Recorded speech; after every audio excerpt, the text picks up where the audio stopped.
ఈ దెబ్బతో రామలక్ష్మి మన దారికి రావాల్సిందే. మన ఎస్ఐ ఫోన్ చేస్తున్నాడు. సార్ చెప్పు ఎస్ఐ. ఆ రామలక్ష్మి రఘురాం గారి కూతురా? అవును. ఏ? నాకు ఆ విషయం చెప్పనే లేదు మీరు. నేను అరెస్ట్ చేసిన వాడిని మీకు అప్పచెప్పా. రామలక్ష్మి వచ్చి నా భర్త క్షేమంగా తిరిగి రాకపోతే మా నాన్న రఘురాం గారు వస్తారని వార్నింగ్ ఇచ్చి వెళ్ళింది సార్. అదే జరిగితే పోలీస్ స్టేషన్ ఉంటుంది సార్. పోలీస్ స్టేషన్లో మేముంటాం. అక్కడ రఘురామ్ అయితే ఇక్కడ వాసుదేవ్ అయితే ఏంటి? సార్ అది కాదు సార్. ఏం కాదు, నువ్వు కూల్గా ఉండు. దీన్ని ఎలా డీల్ చేయాలో నాకు తెలుసు.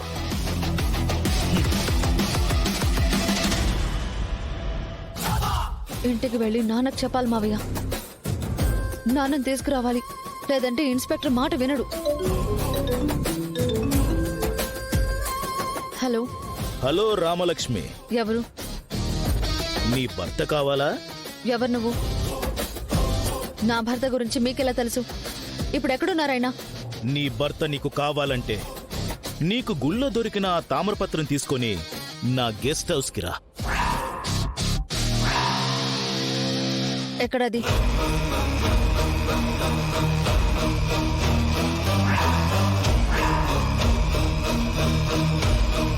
ఈ విషయం ఎవ్వరికి తెలియకూడదు.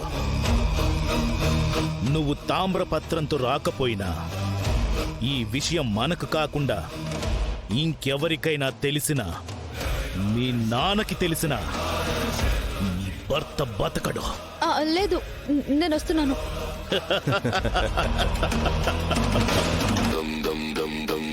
రామా, ఎవరమ్మా ఫోన్లో?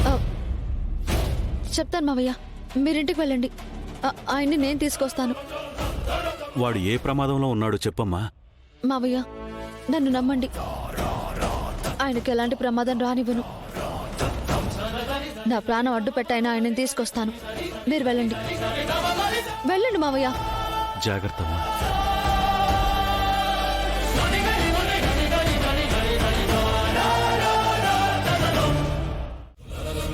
ఏంటి జానకి నువ్వు మాట్లాడేది? పెద్దన్నా, పెద్దన్నా, పెద్దన్నా, పెద్దన్నా, మీరే నన్ను కాపాడాలి, మీరే నన్ను కాపాడాలి. చరు,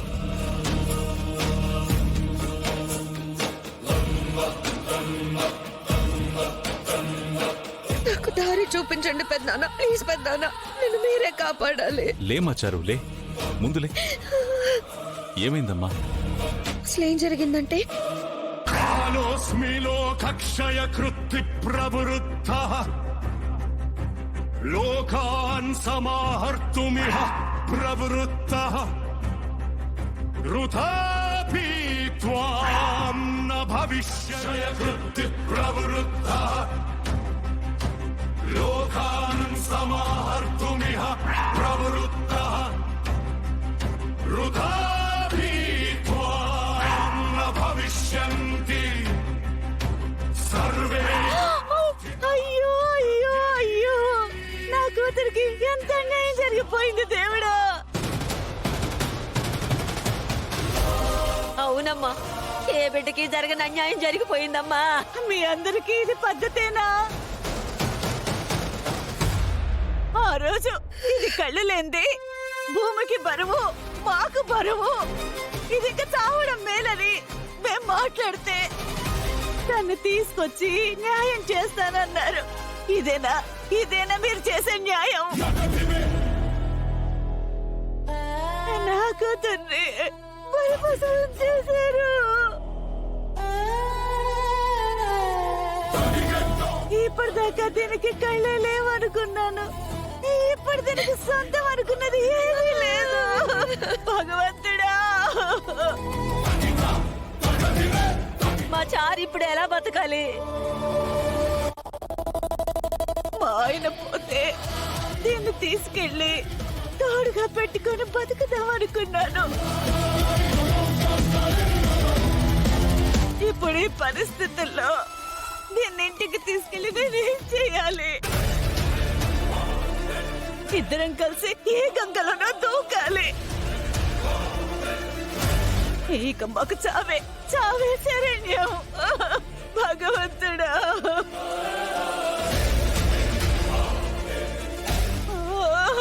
అక్క ఎందుకక్క అలా మాట్లాడతావు? ఊరందరికీ న్యాయం చెప్పే బావగారు మన చారుకి మాత్రం అన్యాయం చేస్తారా? చారు, నీ రాతెందుకే భగవంతుడిలా రాశాడు. ముందేమో చూపు తీసుకెళ్లిపోయాడు, ఇప్పుడు నీ బతుకు మీద చెరుపుకోలేని మచ్చ పడేలా చేశాడు. ఇంక నిన్నేం చేసుకోవాలి? నలుగురిలో ఎలా తలెత్తుకుని బతకాలి? ఏదో ఒక పరిష్కారం ఆలోచిద్దాం వదినా, తొందరపడకండి. చావే పరిష్కారం బాబాయ్, అందుకే చచ్చిపోతానంటున్నాను. ఏ, ఆగవే, ఆగు. నీకు ఆ రోజే చెప్పాను కదే నిన్ను చావమని. నువ్వు చచ్చావా? నా మాట విన్నావా అసలు? నా బావ నాకు కావాలి, ఆ సీనే నా మొగుడని, ఏదో ఉద్ధరిస్తాడని. ఆ రఘురామ్ ఇంట్లో దూరం. ఇప్పుడేమైందో చూసావే, చూడు. అందరూ కలిసి నిన్ను నా నోటితో నేను చెప్పలేకపోతున్నాను. జరిగింది చాలు, ఇక పోదాం పద. వదలండి, నేను వెళ్ళిపోతాను, నేను చచ్చిపోతాను. మొత్తానికి బాబు, మీరు మాకు మహా గొప్ప మేలు చేశారు. నమ్ముకున్నందుకు బాగా బాగా గొంతు కోసారు. చిచ్చి, ఇలాంటి కుటుంబాన్ని నేను ఎక్కడా చూడలేదు. మా కుటుంబం గురించి తప్పుగా మాట్లాడకండి. స్త్రీలను గౌరవించే కుటుంబం కదా బాబు.